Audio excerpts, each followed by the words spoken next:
Hello everyone, welcome to Tesla teachings. कोई शक या सवाल या मन में कोई ख्याल अगर है तो टेस्ला टीचिंग्स है ना। तो मैं लेकर आया हूँ Q&A का एक नया सेशन जो कि है लाइक हम लोग करते हैं, है ना।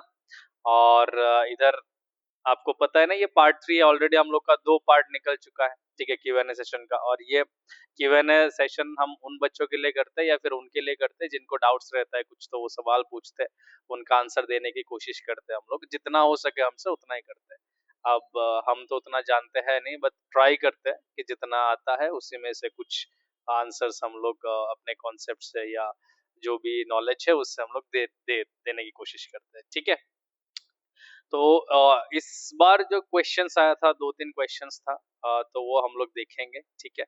थोड़ा सा लेट हुआ क्योंकि बीच में थोड़ा सा बाकी चीजों में भी हम लोग थोड़ा सा बिजी हो गए थे। अपना पर्सनल लाइफ भी है ना, तो उसमें थोड़ा सा बिजी रह गए थे। और साथ ही साथ हम लोगों ने ट्राई किया कि जल्दी जल्दी ये Q&A सेशंस लाए और आप लोग और ज्यादा कमेंट्स करो और ज्यादा डाउट्स क्लियर करने की कोशिश करो।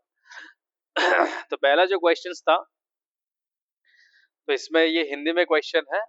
एक उत्तल लेंस जो कि कॉन्वेक्स लेंस होता है, जिसका अपवर्तनांक मतलब रिफ्रैक्टिव इंडेक्स, ठीक है, वो कितना गिवन है, 1.5 गिवन है।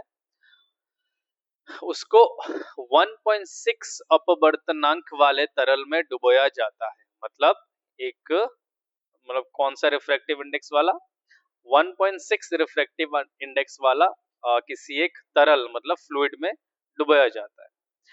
क्या यह अभिसारी, कन्वर्जिंग या अपसारी डाइवर्जिंग लेंस की तरह व्यवहार करेगा? मतलब ये कन्वर्जिंग लेंस होगा या डाइवर्जिंग लेंस, ठीक है, कॉनकेव होगा या कन्वेक्स होगा, वो चीज पूछा है। उसके बाद क्या हुआ कि इसके बाद इस लेंस को एक अवतल लेंस, मतलब जब उसको डुबोया उसमें क्या करा इन्होंने, एक अवतल लेंस, ठीक है, जो कि है आपका कॉन्वेक्स लेंस, ठीक है, उसको क्या करा इन्होंने लिया। तो अवतल लेंस को नहीं, अवतल कॉनकेव है, सॉरी, अवतल लेंस को लिया, क्योंकि मैं हिंदी मीडियम से हूं नहीं तो थोड़ा सा इधर, कोई बात नहीं।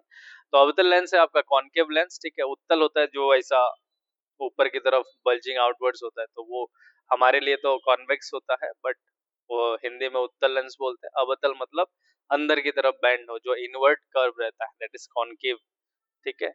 तो अवतल लेंस लिया और उसको उसके कांटेक्ट में रखा। अब बोला कि टोटल फोकल लेंथ कितना है, ठीक है। चलो ये क्वेश्चन था, ये इन्होंने डाला था, तो इसी को हम लोग ट्राई करते हैं सॉल्व करने का, ठीक है। इसमें गिवन कुछ कुछ चीजें जो है, एक रिफ्रैक्टिव इंडेक्स से गिवन है, ठीक है। हमको लेंस मेकर्स फॉर्मूला आता है, ठीक है, तो उसी से हम लोग करेंगे। ले लेते हैं ब्लैक कलर, ठीक है। और इसमें क्या नहीं है, इसमें आपका आर जो है वो गिवन नहीं है, that is radius of curvature आपको गिवन नहीं है। मतलब आप बोल सकते हो उसको हम लोग भाज व्यासार्ध जो बोलते हैं, आई थिंक हिंदी में वैसे ही बोलेंगे, है ना, जो भी है। चलो ट्राई करते हैं।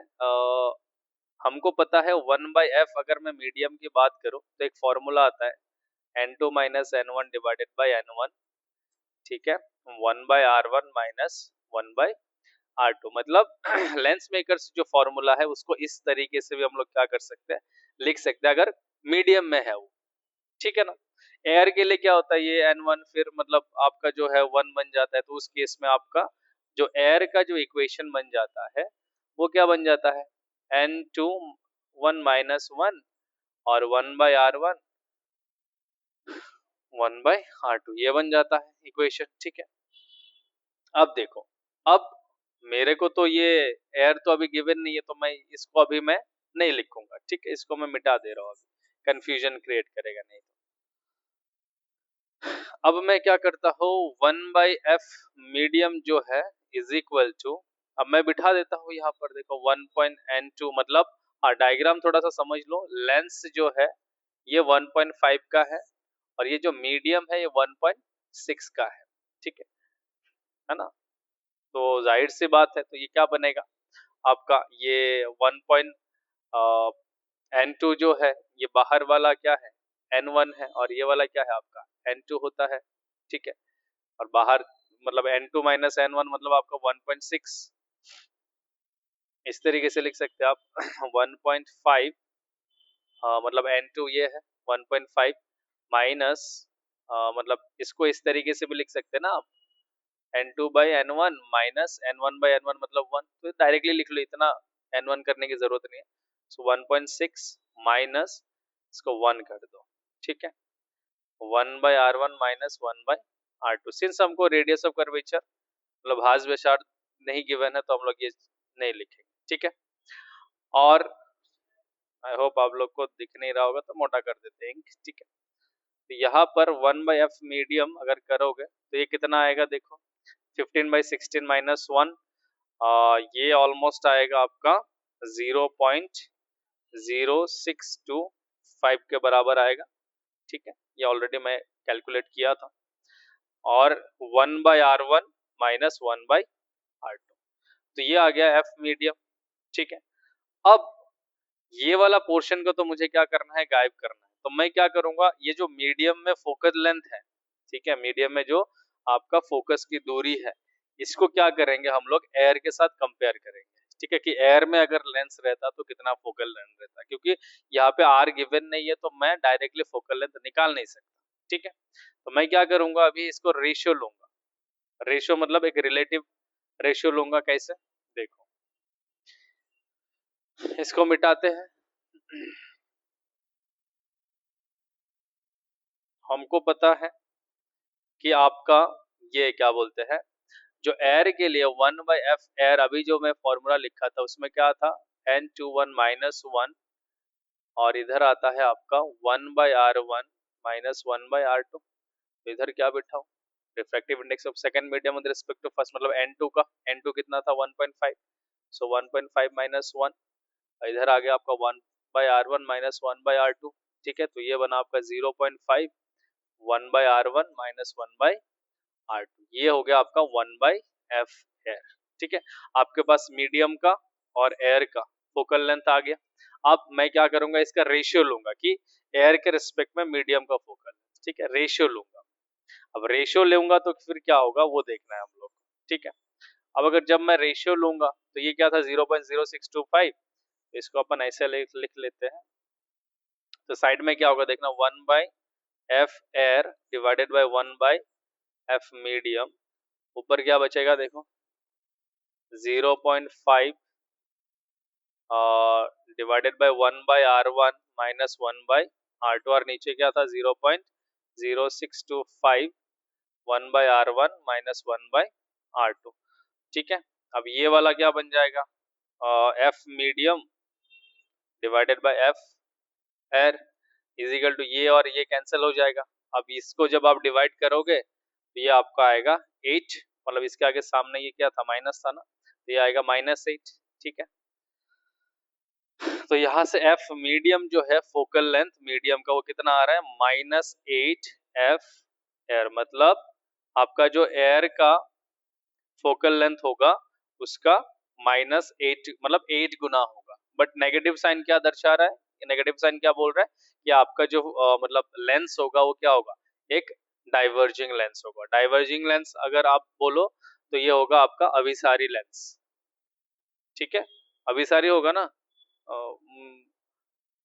नहीं सॉरी ये अपसारी होगा, यहाँ पे गिवन है, ठीक है, ये वाला होगा अपसारी लेंस होगा, दैट इज इसको डाइवर्ज करेगा, ठीक है। थोड़ा सा हिंदी खराब है भाई, हिंदी मतलब मीडियम में अपन नहीं पढ़ा ना, तो ये थोड़ा सा टर्म्स हम लोग को थोड़ा सा मुश्किल है, ठीक है, जिसने भी ये डाला आपने तो अच्छा है, डालते रहिए, कोई प्रॉब्लम नहीं है। बट क्या है कि हिंदी मीडियम में नहीं पढ़े, इस वजह से टर्म्स में थोड़ा सा गड़बड़ हो सकता है, बाकी अपन हिंदी में बात कर लेते हैं ना, थोड़ा बहुत आता है अपन को भी। तो आपका जो एफ मीडियम है फोकल लेंथ वो कितना आ रहा है, -8 एफ एयर, ठीक है।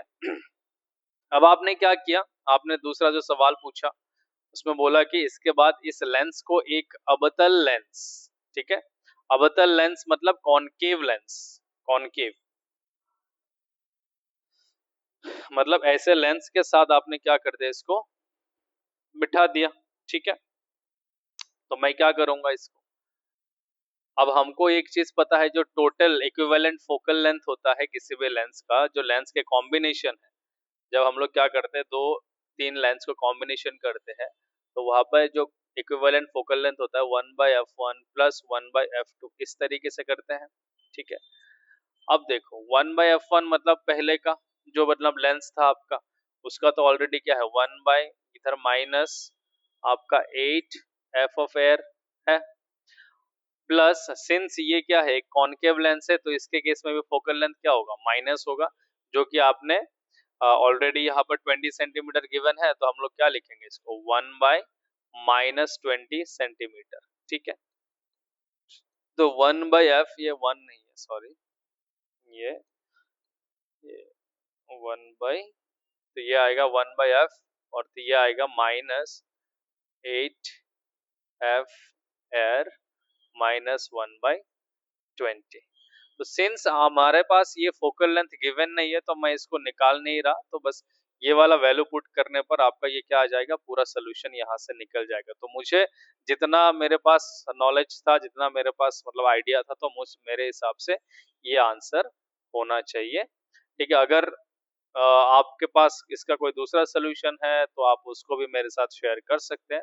I could like analyse those answers. ठीक है, थैंक यू वेरी मच। ये आपका क्वेश्चन का आई होप आंसर आपको मिल गया होगा, किस तरीके से हम लोगों ने करना था ये वाला। ठीक है, तो आगे चलते हैं नेक्स्ट क्वेश्चन की ओर। नेक्स्ट क्वेश्चन जो है हमारा, ये हसीन भाई साहब को मैंने बोला था क्वेश्चन में, एक्चुअली क्वेश्चन का जो आपने स्ट्रक्चर दिया है दैट इज बहुत ऐसा कंफ्यूजिंग टाइप है, क्योंकि मैं क्वेश्चन को एग्जैक्ट पढ़ नहीं पा रहा हूँ, मतलब समझ नहीं पा रहा हूँ क्वेश्चन है क्या। अब आपने पहले बोला कि force on Q2 due to Q1 is equal to F when medium is filled between them. ठीक है, मतलब Q2 और Q1 के बीच में जो फोर्स है वो F है when medium is filled between them. फिर आपने लिखा force on Q2 due to Q1 dot dot dot.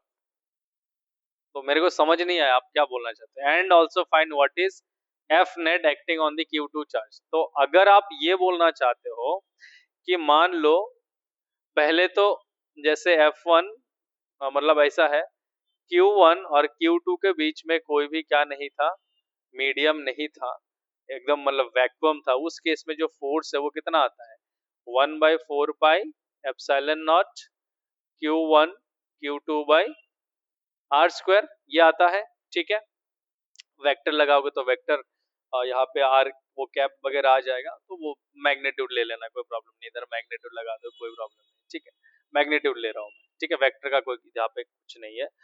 दूसरा क्या है, दूसरा आपने क्या बोला कि जब उसको मीडियम में फील करता हूँ, मतलब मैं अपने हिसाब से बोल रहा हूँ, मैं क्वेश्चन का मेरे को समझ नहीं आया। अगर आपने ये बोला है तो आप ये देख लो कि दूसरे केस में जब आप मीडियम फील करते हो तो वो क्या आएगा 1/4πε0, और क्या आएगा एक के आ जाएगा। ठीक है, मीडियम डाइलेक्ट्रिक कांस्टेंट आ जाएगा Q1 Q2/r²। अब इसको अपन क्या लिख सकते हैं 1/k इंटू आपका जो ये 1/4πε0 Q1 Q2/r² ऐसे लिख सकते हैं। अब 1/k इंटू इस वाले को मैं क्या f लिख सकता हूँ, तो मैं f लिखूंगा, और ये हो गया आपका f डैश। तो यहाँ से मैं f डैश क्या हो जाएगा f/k हो जाएगा कि नहीं हो जाएगा। अब ये जो फोर्स है देखो, इसमें सिर्फ दो ही चार्जेस है ना, या तो ये इसके ऊपर फोर्स लगा रहा है या तो फिर ये उसके ऊपर फोर्स लगा रहा है। तो जो F0 acting on the Q charge भी होगा वो क्या होगा, यही होगा। ठीक है, तो अगर आपने ये सवाल पूछा है तो उसका आंसर मतलब ऐसा होगा। बाकी मेरे को एग्जैक्टली समझ नहीं आया, मैं सच में बता रहा हूँ। आप इस क्वेश्चन को कहीं से भी मतलब जहां से भी आप लिख रहे हो देख रहे हो, थोड़ा प्रॉपर सेंटेंस में लिखो तो थोड़ा समझ में आए। मेरे को एग्जैक्टली पता नहीं चला कि इसमें क्या बोल रहा है। अगर ये पूछा है तो ये वाला आंसर है। ठीक है, तो नेक्स्ट जो आपका सवाल है, सॉरी नो ये आपका नहीं है, दूसरे का सवाल है। किसका सवाल है ये मेरे को भी नहीं पता। सर मेरा एक क्वेश्चन है, मुझे कुछ भी याद नहीं रहता, बहुत स्ट्रगल कर रहा हूँ, क्या करूँ ऐसे कि मुझे याद रहे। बहुत स्ट्रगल कर रहे हो, स्ट्रगल सभी कर रहे हैं, है ना। लाइफ में बिना स्ट्रगल के कुछ होता नहीं है वैसे तो।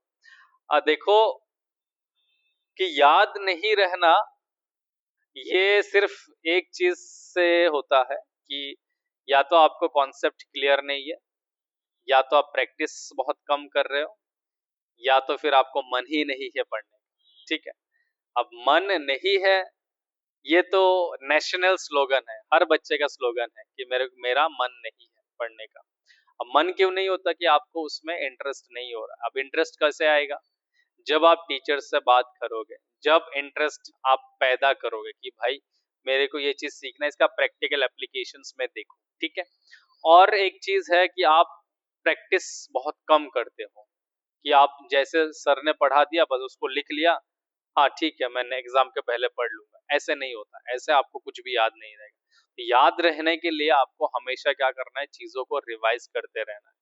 कि आज मैंने पढ़ लिया, 2 दिन बाद कम से कम मैं वो चीज एक बार देख लूं, ऊपर से ही देख लूं, मैं लिखूं नहीं बट ऊपर से मैं कम से कम देख लूं, ठीक है। तो इस तरीके से आप याद रख सकते हो। आपको प्रैक्टिस की जरूरत है, रिविजन्स की जरूरत है।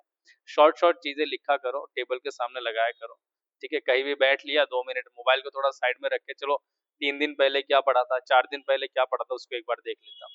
तो इस तरीके से आप इसको याद कर सकते हो, ठीक है। तो ये तो जो भाई साहब जिनका स्ट्रगल चल रहा है, ठीक है, हम भी स्ट्रगल कर रहे हैं, आप भी स्ट्रगल कर रहे हो, चलेंगे ऐसे एक साथ। सवाल पूछते रहो, मैं आंसर देते रहूंगा, डाउट्स क्लियर करते रहूँ, ठीक है। So thank you very much for being here. ये हम लोग का Q&A का थर्ड मतलब सेशन था। इसमें 3 कमेंट्स आए थे, तो 3 कमेंट्स के आंसर हम लोगों ने ट्राई किया देने का। अगर गलती वगैरह हुआ तो डेफिनेटली कमेंट में डाले कि ये चीज ऐसे होना चाहिए, तो आई विल एनालाइज एंड हम लोग उसको सुधारने की कोशिश करेंगे। Thank you very much. Will see you in next Q&A session.